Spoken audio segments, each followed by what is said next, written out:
If you are watching this video, most likely you are a 9-to-5 worker. You have your daily job, but you also have your own investments. So those could be stocks, crypto, or whatever other kind of investment that you have. But the situation that everyone who has a full job, a 9-to-5, Monday to Friday, the common situation here is almost the same for everyone. The lack of time to find good companies, stocks, blue chips, to read reports from companies that you are invested in or that you want to invest into. Time to look for promising crypto projects, low market cap tokens, whatever it is. So if you fit this narrative, how can you find that time? Or how can you make sure your investments are always top notch? Well, in traditional finances, what has been done to kind of circle around this issue and to help a little bit these investors that don't have full time to manage and to run a portfolio to an extent of someone who works actively in a brokerage firm or he is a licensed trader, whatever it is, to try and fix these issues. In TradFi, there are ETFs. In simple terms, an ETF is a fund that holds multiple assets under this umbrella, and users that invest into this ETF is pretty much exposing itself to all these assets all at once, just by buying one single fund, one single ETF, instead of having to spread his liquidity, his money, instead of fragmenting and putting his money across multiple assets. This makes it a little bit easier for investors because they have just one instrument, they have one asset, but this asset is just like a group. So it is like a folder and there's other items inside this folder. So if everything inside performs well, or the majority performs well, then on average it will be profitable, and you can see it from the price itself of the ETF. Some ETFs also pay dividends, these sort of things. So it is financially smart for a lot of people to invest into these ETFs. We have the S&P 500, we have SPY, we have VOO, Triple Q, whatever it is. There are a multitude of ETFs in traditional finances. But what if I told you that we can do something similar, but for crypto instead? We're not talking about ETFs, we're not talking about indexes, we're talking about a single token. And this token, because it has multiple assets inside of it, it reflects the ups and downs of these projects in the token itself. So this is what we're going to be talking about today. The project that we're going to be covering is called Accru, and the project aims to get normal people get the exposure to promising projects in various blockchains that sometimes can be hard to reach or hard to use, or they need a separate wallet, whatever inconvenience that these other blockchains could have. You as an user won't have to be exposed to all of this if you are using Accru. So in layman's term, the Accru token will be just like that ETF. The treasury of the Accru project will look for and find these projects that do have possibilities to grow fast in the future. They could be new projects, they could be already existing projects that went to other blockchains. Whatever it is, the Accru team will make sure that have a high chance of having high returns, and they will allocate part of their treasury to these projects, and all of this will be reflected into the Accru token itself. So this is what I like, and this is what I meant when I said that it looks like an ETF of some sorts, but it will be reflected into a token. So you just buy the token, and if there's an appreciation in all these projects that the project itself, Accru, is invested in, then it will be reflected to the holder of the Accru token. Now let's go over a few good points that this project has to offer, and why I think that if you fit this criteria of user that is looking to diversify his investments, but also in a more passive way, instead of you having to look for these projects actively. Let's look together on why do I think this is a good project for you. The first thing is that this project, it is focused on retailers. What do I mean by this? Well, soon they will have their private launch, and then they will have the public launch, of course, but they're trying to start up this business from the ground up for retailers. So there won't be that huge allocation for VCs and all the issues that comes with having VCs that most of the time don't know what they're doing.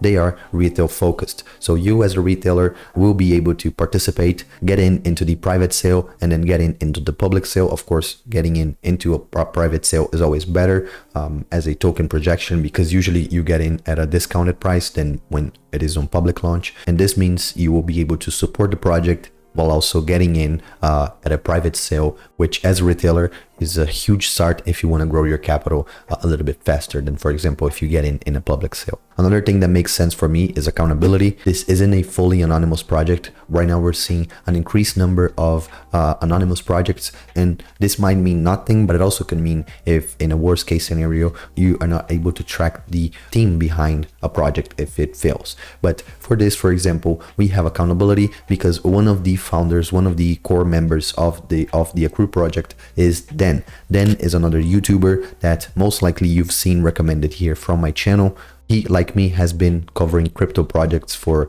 a couple of years now. I've spoken to him a couple of times about other things. We've also spoken about this project as well. So there is a face behind the project. And for me, it brings a little bit of a reassurance because someone in the team is public. It is docs. So you know who is behind the team. This for me personally is something that I like. Usually when I invest or use a project, I make sure that I know this project is trustworthy by knowing if there's a face behind. If everyone is anonymous, then how can I trust these people with my money or with my investments if they don't even want to show their face in the first place? So I like this transparency. Of course, I like to point out that currently Dan is the only one public on the team, so the rest of the members are anonymous, but I like that Dan is behind a project like this. Another point that I enjoy very much is that they're building a DAO to go with the project. So when a project has a DAO, it means that the people have the ability to communicate and to guide the project itself. This is good because it will be a project for the community,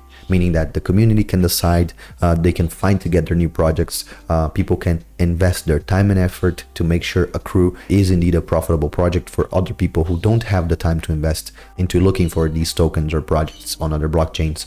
So a DAO is important to decide and to guide the project to a better future, to a better prospect. If you look at the light paper, I'm not going to be here talking about tokenomics. You need to learn and understand how to do your own research about these projects. So the links for everything will be in the description, even to Dan's own way of explaining why Accru works, why it was created, the reason behind it, and what is the goal that it's trying to achieve. All these links are going to be right here in the description, so you can take a little look from someone who is inside the team to explain it in a better way than I could. But basically, if you go through these documentations, the risk management that they have is really good, meaning that they're not going to allocate all of their money, all the treasury's money, to find these projects that can 10x, 30x, 40x, 50x. No, they're going to allocate, there won't be YOLOing the treasury's money to find projects that can make it or break it. So this for me is a huge point. You won't be just gambling your money or giving your money away for someone to gamble with and having maybe huge returns or maybe not having huge returns, because part of this capital is going to be allocated to maintain some stability to the treasury's price itself. So this video is not being sponsored, not being paid by Accru. I'm just making this video because I think these kind of projects are going to become very popular in the future. A way for a user to diversify their portfolio, diversify their investments just by holding one single token. And the protocol itself will be holding a multitude of assets that will reflect in the token itself. So I think we will be seeing more aggregators. We're going to be seeing more of these kind of ETF tokens, whatever you want to call it. I don't know if Accru has any specific nomenclature for these sort of tokens that they're creating, but I believe that these sort of investments will be here to stay for the long term. It will be like in TradFi when someone doesn't know what to buy, they simply buy SPY or Triple Q just to have a little bit of money invested in multiple assets. So if I'm going to cover something like this, I might as well cover a project which I know someone inside the team. So this is why I'm making a video about Accru.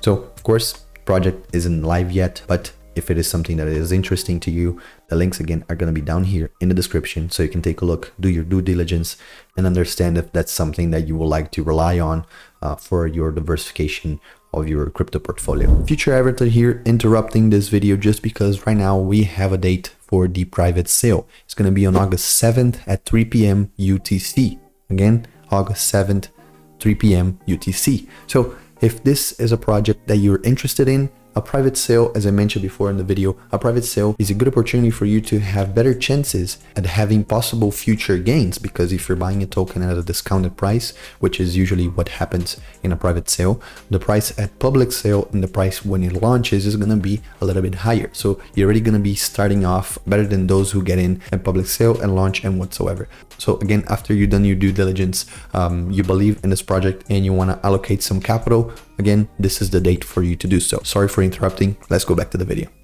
So again, I hope you enjoyed. And if you did, don't forget to scroll down a little bit and like and subscribe so you don't miss these next videos here, which are very scarce lately. I haven't been dedicating myself to YouTube for obvious reasons. If you're not following the news here from the channel, I'm going to be a father, so I've been taking steps toward that, and that requires more time. So this is why we're lacking videos here on YouTube for over a month, I think now. But if you're glad that I'm back here again, please show your love down below with a like. This will help the channel a lot. Again, thank you so much.